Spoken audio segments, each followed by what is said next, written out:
Abbiamo qui con noi questa sera 4 produttori che rappresentano appunto alcuni dei vini che abbiamo in degustazione e che ci aiuteranno nella comunicazione di questo evento. Bene, chi chiamiamo per primo? Allora, il primo produttore è Paolo Della Rovere. Buonasera. Buonasera, allora ripetiamo il suo nome, siamo in compagnia di? Paolo Della Rovere, Della cantina? Castello di Spessa. Beh, è importante, Castello di Spessa lo conosciamo benissimo, molti eventi, molte occasioni di incontro e una produzione di tutto rispetto, no?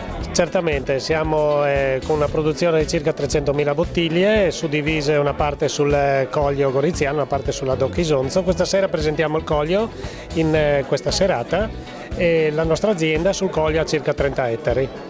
E quindi naturalmente avete anche una bella ricettività, immagino.